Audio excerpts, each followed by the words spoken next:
If you haven't heard about Anchor, it's the easiest way to make a podcast. Allow me to explain. Number one, it's free. Number two, there's creation tools that allow you to record and edit your podcast right from your cell phone or computer. Number three, Anchor will distribute your podcast for you so it can be heard on Spotify, Apple Podcasts, and many more locations. Number four, you can make money from your podcast with no minimum listenership. And number five, it's everything you need to make a podcast all in one place. So, if you're interested, download the free Anchor app or go to anchor.fm to get started. Now, on with the show.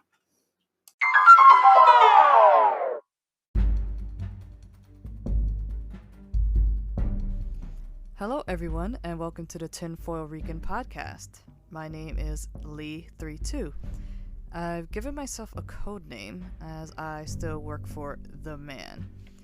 And like the 99% of the world population, I need a paycheck and am required to deal with the system in some way, shape, or fashion. However, I also have a mind of my own and wanted to find an avenue to express myself. So, here I am, making a podcast about conspiracies and fringe topics. A little about myself. I am a 37-year-old Hispanic female born and raised in New Jersey. I grew up in Sinatra's hometown, aka Hoboken, and this was during the pre-gentrification period. I watched as Hoboken went from a blue-collar factory town to the New York City light that it is today. I went to public school and also went to a public university. Afterwards, I went to 2 online schools to get my second bachelor's and my master's degrees. So, theoretically, I'm not a dumbass. During the time growing up, I was absolutely obsessed with hip-hop and R&B culture. As you can tell, I am a very Americanized Puerto Rican, and I related to those genres a lot.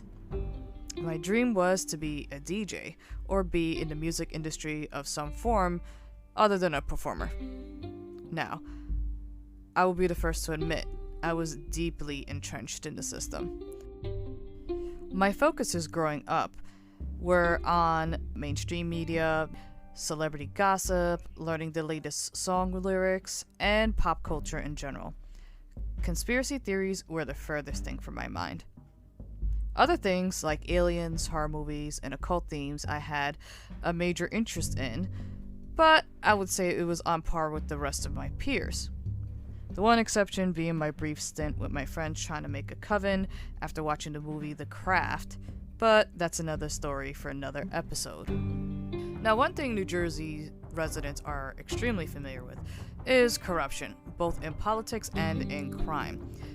We have the largest amount of organized crime organizations in the entire nation, and our politicians, whether it's hyper-local, i.e. councilmen and mayors, down to our governors, are rife with political scandals. The more recent one was with Robert Menendez and accusations of embezzlement and bribery that he was later found not guilty of, and also Bridgegate with Chris Christie, the former governor of New Jersey. So while I wasn't into conspiracy theories, pretty much any New Jerseyan was very familiar with corruption in the state. My former city, Hoboken, has had several mayors in the past that have spent time in jail for bribery and corruption, and almost every single mayor has had some type of scandal attached to them. So you could kind of say that was my beginnings on knowing that things aren't what they seem. I would say my indoctrination first began around the time that I was in college at Montclair State University. This is when I had liberal professors that had exposed me to some of the government programs that were being done behind our backs in the late 80s and early 90s. Think George Bush Sr. and his ties with the drug lord Noriega. Also, I learned that they were testing of weapons of mass destruction in Panama right before the first Iraq War. Also learned other things like how Adolf Hitler was able to get power over the masses. The thought-provoking stuff, you could say. Then, I met a douchebag. I'm kidding, but in a way I'm not. They say the God and or the universe puts people in your life for a reason. Well, with this individual, he was the first full-on conspiracy theorist I encountered. He was angry half the time. Pros was he was very educated. Con was he was very narcissistic. However, he did expose me to several authors and books, including Mark Dice. These books went into great detail documenting how the world is really run by symbols. The real meaning of some everyday signs, just such as the peace sign, when you throw up the devil horn's hand, and the all-seeing eye on the dollar. These books went into how older newspaper articles were changed once they were placed in the internet for reading. One major example was regarding the HIV epidemic and the government's potential involvement with spreading the disease, including to children. These books stated that the leaders that we see on TV are puppets, and that the real people running the show are known as the elite, be it Illuminati or extremely rich and powerful families in general. These books stated that the ultimate goal was to take our freedoms and our rights, mainly freedom of speech, the right to bear arms, and the freedom of privacy. That these elites' goals was to make one world, one currency, one religion, and that we would be their slaves. Now, I gotta admit, it was some heavy shit to digest. But the arguments and the evidence presented in these books were hard to dispute. At first, I tried to tell everyone around me about the information that I received. I was trying to get everyone to wake up, let's get the pitchforks! We gotta stop this! But I realized some things really quickly.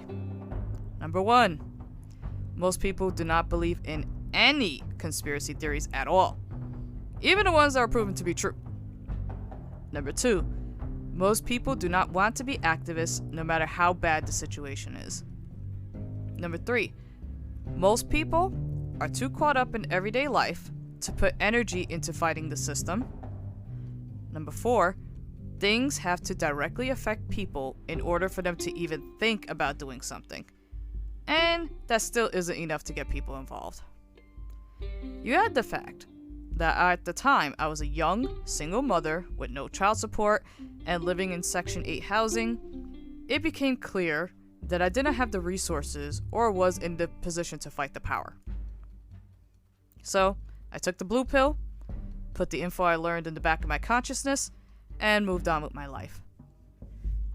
With all that being said, there were a few times I did try to be more involved. I used to be a donor of the Lyndon LaRouche group during the Bush Jr. era. I liked many of LaRouche's plans for improving the country, including expanding the rail system similar to how Europe has them today. They were anti-Bush and anti-Cheney like I was, but I saw that a lot of promises were being made that they could not keep. I was constantly being asked for money with little to show for the money that I was putting in. And after one of the activists showed up at my house, I realized something. I did not see anyone like me in these activist organizations. Not that they discriminated against me, or that I couldn't work with them, as I'm with the mantra, judge someone by their character and not their race, but it seemed that minorities were lacking in these groups. And I kind of saw the disappointment of the activist when he saw that I wasn't one of them and was a young single mother. I wouldn't be able to go full-on activist route that he was looking for, so back to the Matrix I went. I would later be exposed to Alex Jones, David Icke, and the ultra-conservative movements. Although I could never go full neocon, I understood some of their arguments. One of them was that division was purposely being put on by the government and media, including racial, political, and class division. The creation of FEMA camps, David Icke talking about the reptilian race, many topics and threats that alternative media was talking about way before the mainstream media would cover it. Just hearing different perspectives than the groupthink that I was seeing on TV. It was refreshing and many times informative. Then, the 2016 elections happened. The 2016 elections are when things got all muddy and dirty on all ends. Trump was contacting the alternative media outlets and winning them over. All of a sudden, it went from talk about Obama's policies to straight up slander regarding him and his wife.